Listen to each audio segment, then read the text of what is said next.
Estando com os discípulos no Monte das Oliveiras, Jesus ouviu deles a seguinte pergunta: Que sinal haverá da tua vinda e da consumação do século?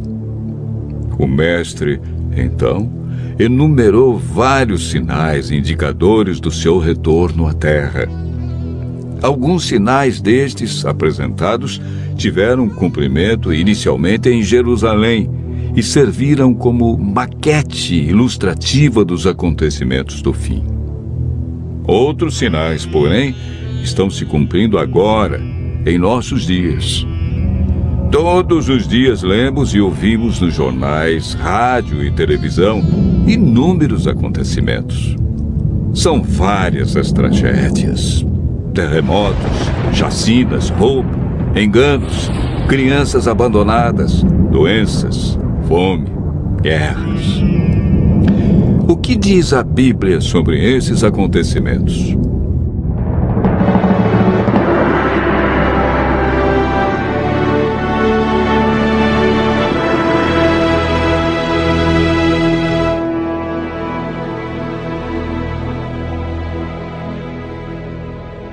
Vamos analisar os sinais que antecedem a sua volta em 3 partes.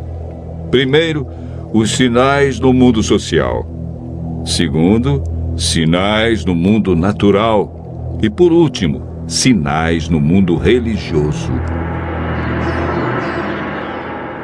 Os sinais no mundo social estão descritos em Mateus 24, versos 6, 7 e 10.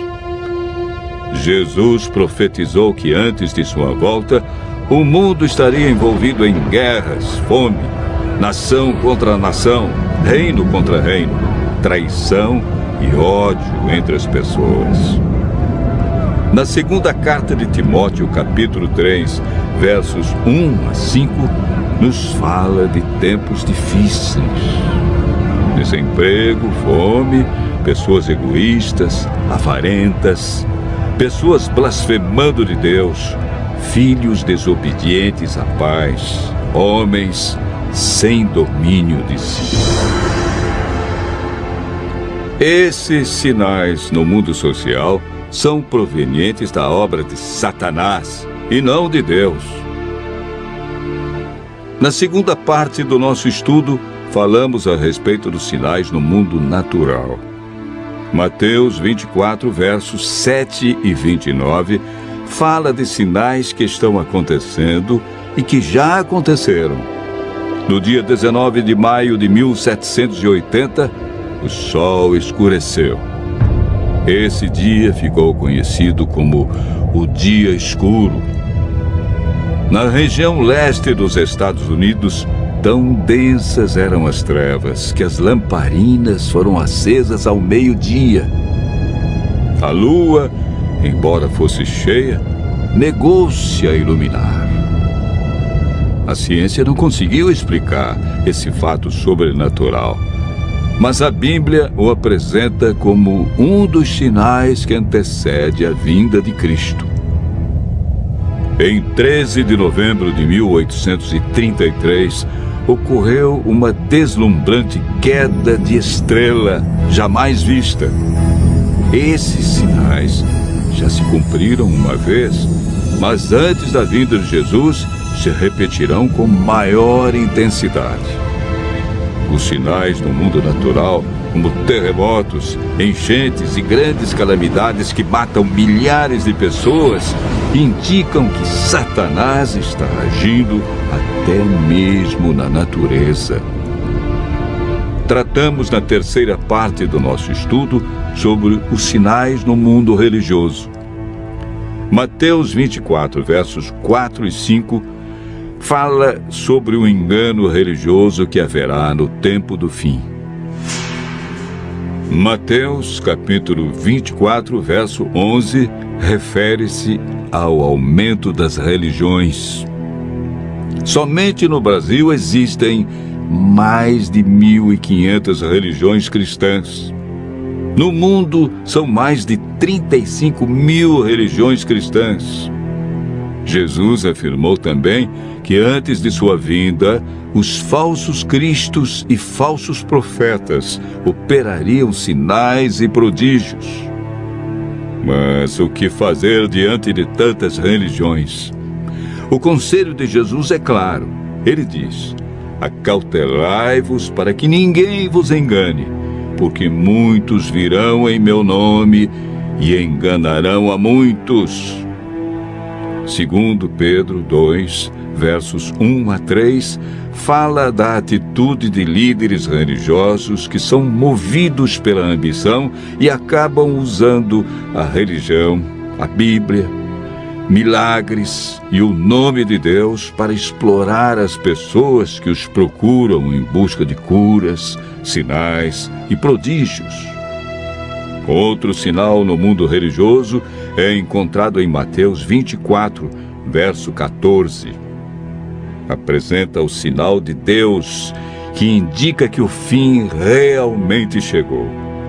Esse sinal é a pregação do Evangelho do Reino em todo o mundo.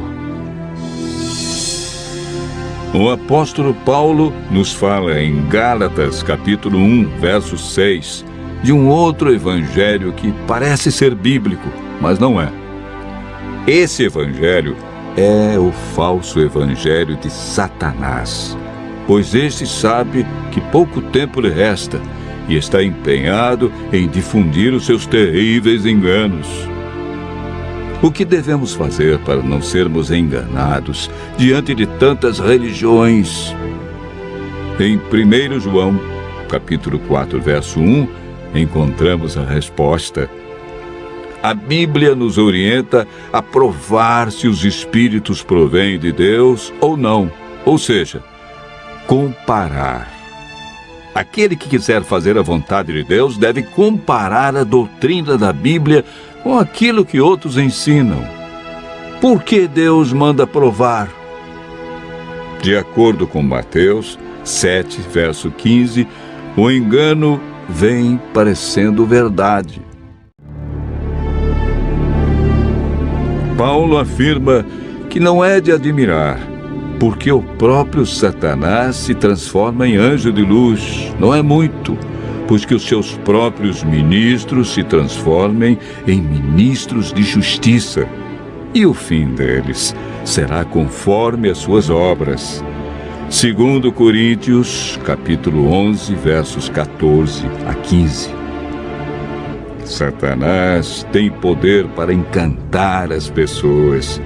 Se mostra de maneira diferente e apresenta a verdade de forma distorcida. Seus meios de enganar, segundo Mateus, são sinais, curas e prodígios. De acordo com a Bíblia, estamos vivendo nos últimos dias e Satanás sabe que lhe resta pouco tempo. Por isso sua ira se volta intensamente contra aqueles que seguem os mandamentos de Deus. O diabo quer nos levar a cometer iniquidade e nos desviar do evangelho verdadeiro, pois também tem o seu evangelho para enganar, torcer e mudar as verdades divinas. Este grande conflito que começou no céu e passou pelo Éden, agora chegou até você. Quem vencerá em seu coração? Os enganos de Satanás ou a verdade de Jesus Cristo? Vimos que os sinais preditos por Cristo estão todos se cumprindo, indicando que em breve todo o mal do universo terá seu fim. O que está faltando para Jesus voltar? Primeiro motivo: o evangelho verdadeiro precisa ser levado a todo mundo. Segundo, Jesus está a cada dia dando mais oportunidades.